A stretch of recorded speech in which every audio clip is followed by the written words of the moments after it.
Assalamualaikum warahmatullahi wabarakatuh. Perkenalkan, nama saya Nuril Alia Al-Aini dengan NIM 220509748083. Saya dari Prodi S1 Pendidikan Teknologi Informasi angkatan 2022 kelas C. Di sini saya akan membahas mengenai sejarah internet. Pada kesempatan ini, kita akan menjelajahi perjalanan yang menarik dari konsep awal Leonard Kleinrock tentang pertukaran paket hingga menjadi jaringan global yang begitu mendalam dan merata.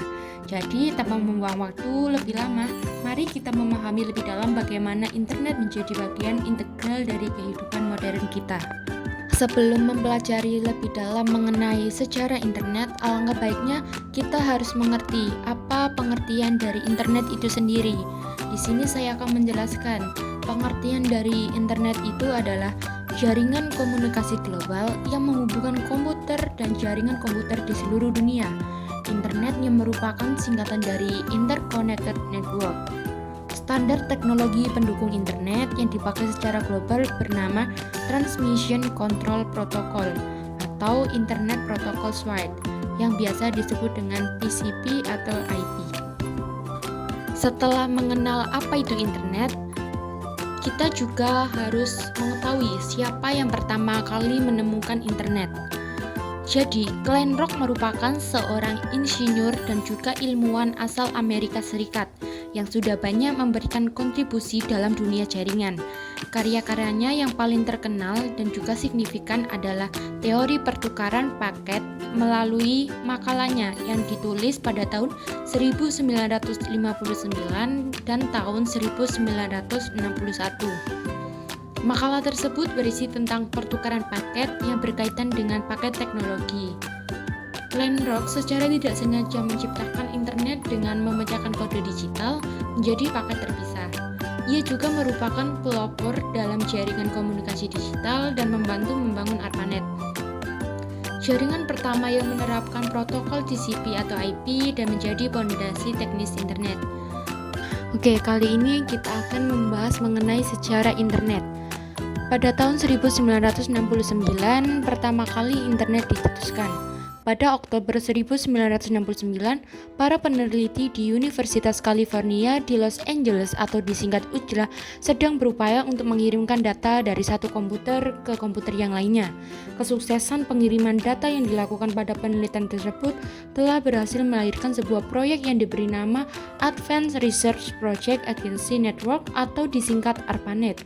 ARPANET sendiri akan dikembangkan dan ditujukan untuk keperluan Departemen Pertahanan Amerika Serikat.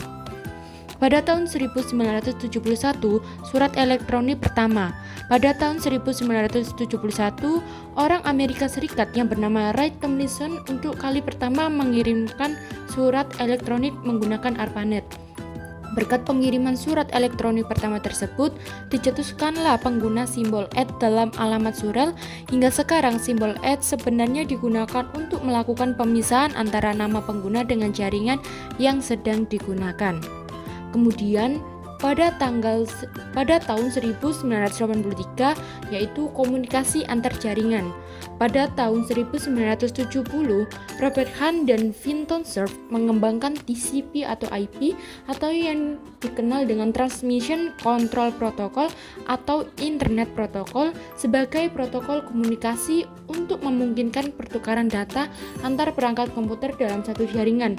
Bahkan pada jaringan yang berbeda, ARPANET mengadopsi TCP atau IP pada 1 Januari 1983 yang memungkinkan hubungan antar jaringan komputer seperti universitas dan menjadi titik awal perkembangan internet yang kita kenal saat ini. Kemudian pada tahun 1990 lahirnya World Wide Web. Pada 12 Maret 1989, tim Berners-Lee dan CERN mencetuskan World Wide Web setelah berhasil mengembangkan TCP atau IP. Dalam konteks CERN yang memiliki ribuan karyawan, Berners-Lee mengusulkan sistem manajemen informasi terdesentralisasi berupa koneksi hypertext dan pencarian kata kunci untuk mengatasi kesulitan mendapatkan informasi yang terkait. Robert Tsai Liao membantu mengembangkan usulan tersebut pada tahun 1990. fokus pada bahasa pemrograman HTML dan protokol pertukaran hypertext HTTP. Sistem ini disebarkan pada April 1993 dan semakin populer dengan rilis Mosaic pada November 1993 sebagai search engine pertama di dunia. Pada tahun 2000, jumlah situs yang dapat diakses melalui Mosaic menjadi meledak sebesar 400 juta. Kemudian pada tahun 2000-an, yakni jejaring sosial dan perangkat mobile. Pada awal abad ke-21, internet mengalami perkembangan yang signifikan dengan munculnya media jejaring sosial pada tahun 2003. Mark Zuckerberg menciptakan thefacebook.com pada 2004. Awalnya untuk menghubungkan mahasiswa Harvard dan kemudian tumbuh menjadi raksasa media sosial dengan 2,3 miliar pengguna global. Pada tahun 2007, Apple merilis iPhone memiliki tren ponsel pintar. Dalam 10 tahun, layanan berlangganan mobile broadband meningkat drastis dari 268 juta menjadi 4,2 miliar pengguna di seluruh dunia.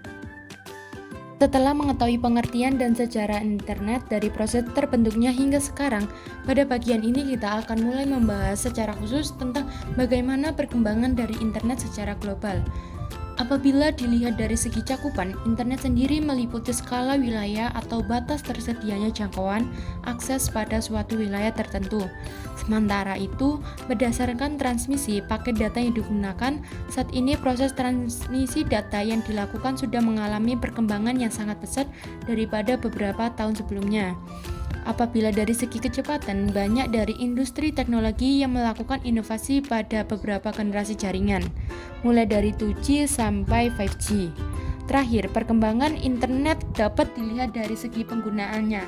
Contohnya, sekarang ini internet telah memiliki cakupan yang lebih besar, misalnya seperti penggunaan untuk bidang pendidikan, sosial, politik, budaya, militer, komunikasi, informasi, bisnis, dan lain sebagainya. Setelah itu, sejarah internet di Indonesia dimulai pada awal tahun 1990-an dengan paguyuban network. Tokoh seperti Ono Webobo, M. Samik Ibrahim, dan lainnya berkontribusi pada pembangunan internet di Indonesia. ISP pertama, IPTechNet, diluncurkan pada 1994 dan diikuti oleh Indonet.